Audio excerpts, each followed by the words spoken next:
नमस्कार, दिन भर की बड़ी खबरों के बुलेटिन में आपका स्वागत है। मैं हूं निशा और आप देख रहे हैं टीवी यंग प्रदेश। तो शुरू करते हैं आज का बुलेटिन। देर रात भागलपुर जिले के शाहकुंड थाना अंतर्गत दीनदयालपुर गांव में बालू माफियाओं के बीच जमकर गोलीबारी हुई, जिसमें 2 युवकों की दर्जनों गोली लगने से घटनास्थल पर ही मौत हो गई। घटना के बाबत बताया जा रहा है कि पिछले कई दिनों से बालू माफियाओं के बीच वर्चस्व को लेकर अनबन चल रहा था, जिस कारण घटना को अंजाम दिया गया। दोनों ओर से हुई गोलीबारी में दर्जनों राउंड गोली फायरिंग हुई, जिसमें शंभुगंज थाना क्षेत्र के कमतपुर गांव के रहने वाले वीरेंद्र मंडल के 23 वर्षीय पुत्र राहुल कुमार के चेहरे, छाती सहित अन्य जगह पर कई गोलियां लगने से घटनास्थल पर ही मौत हो गई। वहीं शंभुगंज थाना क्षेत्र के गुंथा गांव के रहने वाले उदर मंडल के 28 वर्षीय पुत्र मुकेश कुमार को भी 4 से 5 गोली लगी है, जिससे उसकी भी घटनास्थल पर ही मौत हो गई। घटना के बाद पूरे गांव में दहशत का माहौल है। लोग दबी जुबान में अवैध बालू के खनन को लेकर वर्चस्व की लड़ाई में हत्या किए जाने की बात कह रहे हैं। घटना की जानकारी मिलते ही शाहकुंड थाना पुलिस मौके वारदात पहुंचकर सबको अपने कब्जे में लेकर पोस्टमार्टम के लिए भागलपुर भेज दिया, जहां दोनों शवों को पोस्टमार्टम के बाद उनके शव को परिजनों को सौंप दिया गया। वहीं पुलिस पूरे मामले की छानबीन में जुट गई है। का कारण मुख्य रूप से बालू विवाद है। ये कुछ दोस्त मतलब ये लोग आपसी होगा, जो भी मिलकर लिया होगा, ये लोग आपस में बालू का काम किया। फिर उसके बाद कुछ अनबन हुई, अपना अपना अलग होने लगा। अपना अपना अलग होने क्रम में जो कहा जाए रजनीश के तहत इसको मारा गया। दोनों दोस्त था, तो दोस्त दोनों बालू ढल का कारोबार करता था। उसी में क्या हुआ नहीं हुआ। भागलपुर समाहरणालय के समीक्षा भवन में जिलाधिकारी सुब्रत कुमार सेन की अध्यक्षता में अस्पतालों में बेड की संख्या बढ़ाने एवं ऑक्सीजन की आपूर्ति को लेकर समीक्षा बैठक आयोजित की गई। बैठक में SSP Nitasha Gudiya, Naugachia SP Sushant Kumar Saroj, Araria DM Prashant Kumar समेत कई अधिकारी मौजूद थे। समीक्षा बैठक कर बाहर आए जिलाधिकारी सुब्रत कुमार सेन ने मीडिया से बात करते हुए कहा, अभी हम लोगों की समीक्षा हुई है। मायागंज अस्पताल को कोविड डेडिकेटेड अस्पताल बनाया गया है। इसको लेकर वहां 700 से ज्यादा बेड उपलब्ध करा दिए गए हैं। साथ ही 5 निजी अस्पतालों में 199 बेड की व्यवस्था की गई है, जिसमें 100 बेड ऑक्सीजन सप्लाई के साथ है। ऑक्सीजन में कोई कमी नहीं है। कल बरारी और अकबरनगर स्थित प्लांट को शुरू कर दिया जाएगा। 2 टैंकर हम लोगों को मिले हैं, जिससे कि 3000 सिलेंडर सप्लाई हो जाएंगे। अभी हर रोज 400 से 500 सिलेंडर सप्लाई होते हैं। अभी मैं सुनिश्चित करता हूं कि भागलपुर जिले में ऑक्सीजन की कोई कमी नहीं है।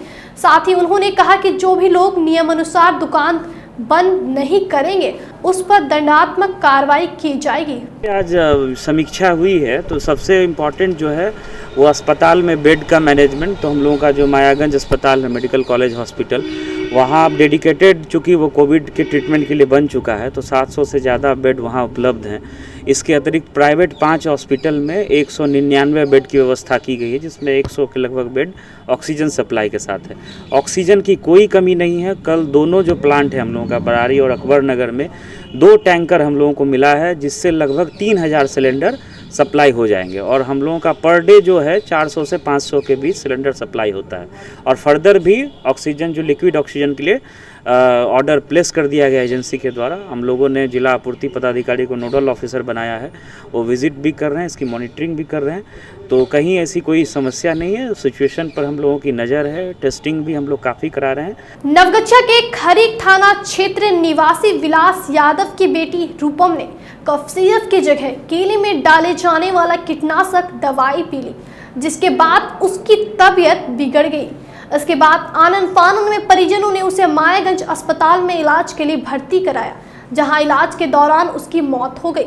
रूपम ने 2020 जुलाई महीने में खरीक के ही बगड़ी निवासी युवक विजेंद्र कुमार से प्रेम विवाह किया था।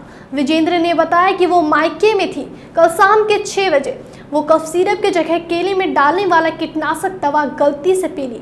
हमें इसकी मां ने सूचना दी तो हम इसे लेकर अस्पताल पहुंचे, जहां इलाज के दौरान उसकी मौत हो गई। वहीं पुलिस पूरे मामले की छानबीन में जुट गई है। ये अपने ससुराल में थी, हमको मालूम नहीं था। हमको काम की मतलब कि जब जैसे हो गया बोला तब से दवाई खा ली कलम देने वाली। भागलपुर के पुलिस जिला नवगछिया के इस्माइलपुर थाना क्षेत्र के छोटी पर्वत्ता में विवाहित महिला की गला घोंटकर हत्या कर दिए जाने का मामला सामने आया है। मृतक महिला की पहचान 30 वर्षीय रोमिता देवी पति दिनेश मंडल के रूप में हुई है। महिला की हत्या मारपीट के बाद गला घोंट कर की गई। घटना के बाबत मृतक के भाई मधेपुरा जिले के चौसा थाना क्षेत्र के मोहनपुर निवासी अनुज कुमार ने बताया, मेरी बहन रोमिता देवी की हत्या उसके पति के बड़े भाई अशोक मंडल और ससुर सुदामा मंडल ने की है। उन्होंने बताया कि मेरी बहन की शादी 12 वर्ष पहले सुदामा मंडल के पुत्र दिनेश मंडल से हुई थी। शादी के बाद उन्हें एक बच्ची भी है जो अभी 6 वर्ष की है। 15 दिन पहले मेरे बहनोई दिनेश मंडल अपने गांव से मजदूरी करने के लिए प्रदेश चले गए। घर पर मेरी बहन अकेले अपने 6 साल के बच्ची के साथ रहती थी। इसी दौरान उसके ससुर सुदामा मंडल और पति के बड़े भाई अशोक मंडल ने मारपीट कर उसके बाद गमछे से गला घोंटकर उसकी हत्या कर दी। मारपीट कर उन लोगों ने मेरी बहन का पैर भी तोड़ दिया। अनुज कुमार ने बताया कि घटना देर शाम की है। घटना को अंजाम देने के बाद अशोक मंडल ने मेरी मां को फोन कर कहा कि अपनी बेटी को अंतिम बार देखना है तो देख लो, नहीं तो नहीं देख पाओगे। इसके बाद हम लोग जब वहां पहुंचे तो उसकी लाश पड़ी हुई थी। उन्होंने बताया कि यहां आकर पता चला कि मंगलवार को मेरे बहनोई के ममेरे भाई तिनटंगा निवासी रंजीत मंडल भी छोटी पर्वत्ता आया हुआ था। उन्होंने कहा रंजीत मंडल से भी बात करने पर उन्होंने भी बताया कि अशोक मंडल एवं सुदामा मंडल ने ही आपके बहन की हत्या की होगी। अनुज ने कहा कि घटना के संदर्भ में सभी जानकारी रंजीत मंडल को है। उनके पकड़े जाने के बाद सभी जानकारी मिल जाएगी कि मेरी बहन की हत्या उन लोगों ने क्यों की। वहीं ग्रामीणों ने दबी जुबान में बताया कि मृतिका रोमिता देवी का पति के ममेरे भाई रंजीत मंडल के साथ अवैध संबंध था। इसको लेकर हुए विवाद में महिला की हत्या हुई है। इधर घटना की सूचना मिलने पर इस्माइलपुर थाना अध्यक्ष मनी पासवान, दरोगा श्रीकांत राम पुलिस बल के साथ घटनास्थल पर पहुंचे और सबको कब्जे में लेकर पोस्टमार्टम के लिए अनुमंडल अस्पताल भेज दिया। थाना अध्यक्ष ने कहा कि घटना के संदर्भ में परिजनों द्वारा आवेदन नहीं दिया गया है। घटना का कारण अभी स्पष्ट नहीं हो पाया है। पुलिस मामले की छानबीन कर रही है और आरोपियों की गिरफ्तारी के लिए पुलिस छापेमारी कर रही है। से फांसी लगा के मारा गया इसका। और कहीं चोट है तोड़ दिया गया उसका।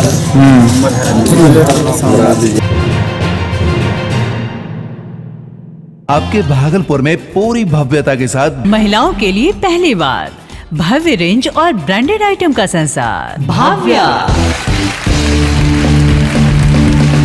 बेनवियो बेहद ही खूबसूरत sari, lehenga, salwar suit, suit piece, kurti और अंडरगारमेंट्स, ये सब कुछ होगा एक ही छत के नीचे। भाव्या यानी भाव्या के साथ भव्य रेंज की सौगात। बेनवियो Bhavya exclusive showroom Kachahari Chowk near petrol pump Bhagalpur. Bhavya exclusive showroom.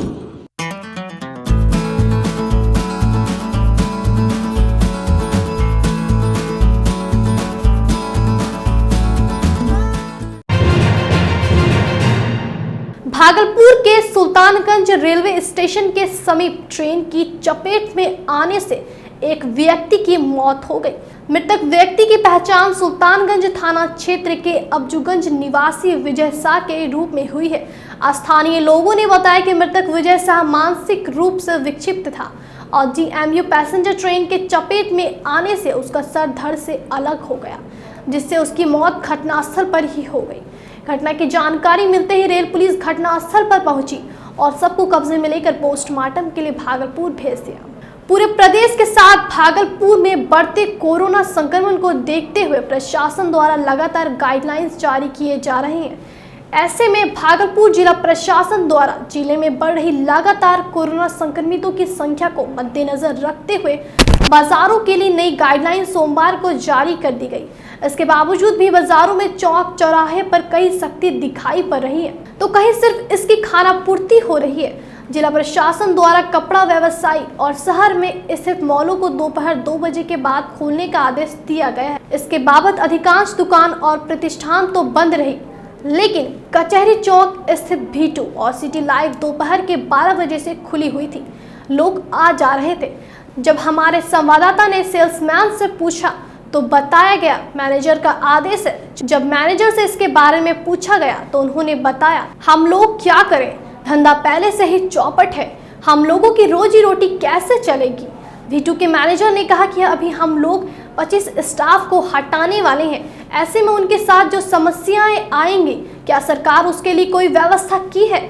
आगे उन्होंने जिला प्रशासन से निवेदन किया है, हम लोगों को 12 बजे से दुकान खोलने का आदेश दें ताकि हम लोगों की भी काम चलता रहे। वहीं सिटी लाइफ के मैनेजर ने कैमरे के सामने कुछ भी कहने से इनकार कर दिया। रेलवे में नौकरी लगाने के नाम पर भागलपुर में लाखों रुपया ठगी का मामला सामने आया है। दरअसल परवत्ती के एक क्लॉज में रहने वाले पंकज कुमार, आशीष कुमार सहित कई युवकों ने नाथनगर के करेला चौक निवासी जयशंकर प्रसाद पर रेलवे में नौकरी लगाए जाने के नाम पर लाखों रुपया ठगी का आरोप लगाया है। युवकों ने इस बाबत DIG को लिखित आवेदन भी दिया है। आवेदन में यह बताया गया कि जयशंकर प्रसाद के द्वारा कोलकाता रेलवे बोर्ड में नौकरी लगाने की बात की गई थी। बताया जा रहा है कि खुद से जालसाज ने वेबसाइट बनाया था, जिसको रेलवे का बताकर कोलकाता में फॉर्म भरवाया था और इंस्टॉलमेंट पे रुपए लिए गए। यह मामला 2020 जनवरी में शुरू हुआ था।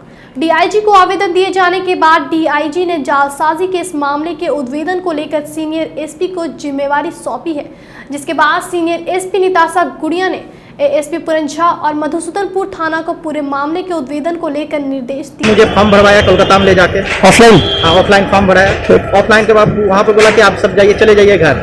फरवरी में फॉर्म भराया हम लोग का, जनवरी से प्रोसेस स्टार्ट किया था। जनवरी में हम लोग का जीरोक्स कॉपी डॉक्यूमेंट्स लिया गया। इसी साल नहीं, 2020। ठीक। तो फरवरी में फॉर्म भराया, मार्च में मेडिकल हुआ, 15 मार्च को मेडिकल। ठीक। मेडिकल होने में मेडिकल फिट सर्टिफिकेट मिला, मुझे एडमिट कार्ड मिला मेडिकल का। ठीक। तो वहाँ मैंने पूछा, ये तो रेलवे का नहीं लग रहा, बोला रेलवे का आप जाके वेरीफाई कर लीजिए। तो उसमें टाइम नहीं था क्योंकि लॉकडाउन लगने वाला था, ट्रेन बंदी होने वाली। ठीक ठीक। तो हम लोग वेरीफाई किए नहीं उसको। ठीक है, इसके बाद फिर ज्वाइनिंग लेटर हमको 19 तारीख को 19 तारीख को ज्वाइनिंग लेटर दिया गया। ठीक। सेम 2 दिन के बाद ज्वाइनिंग लेटर हमें दिया गया। ज्वाइनिंग लेटर मिलने के बाद बोला कि आप लोग अपनी स्थिति रहिए, घर पर पुलिस वेरिफिकेशन जाएगा। ठीक। ठीक है, जो लड़का हम लोग के साथ गया था, हमने साथ बहुत सा लड़का दिया था और सबके घर पर पुलिस वेरिफिकेशन चला गया। ठीक। पर मेरा नहीं आया। हम पूछे, बोला हो सकता है पेंडिंग कहीं रुक गया हो। तो हम बोले ठीक है, कोई बड़ी इशू नहीं। फिर मैंने क्या किया, उस वेरिफिकेशन पता करने के लिए आया कि नहीं आया, तो हमको वहाँ का स्लिप भेजा गया। आप देख लीजिए आपके नाम से इशू हुआ है कि नहीं। सलहोला प्रखंड के दर्जनों ऐसे गांव जिसमें प्रवासी मजदूरों की घर वापसी आने का दौर शुरू हो चुका है। बता दें कि कोरोना महामारी को देखते हुए प्रवासी मजदूर अपने सब्र की सीमा को लांघकर अपने अपने काम को छोड़कर अपने घर, अपने परिवार से मिलने घर वापस आ चुके हैं। उन्हें लगता है अगर हम अपने हमवतन वापस ना लौटे तो शायद यह कोरोना हमारी जिंदगी को आबाद होने ना देगी। पंजाब से लौटे सारे प्रवासी मजदूरों को एक ही गम सता रहे थे कि जिंदगी रहे तो फिर से जी लेंगे।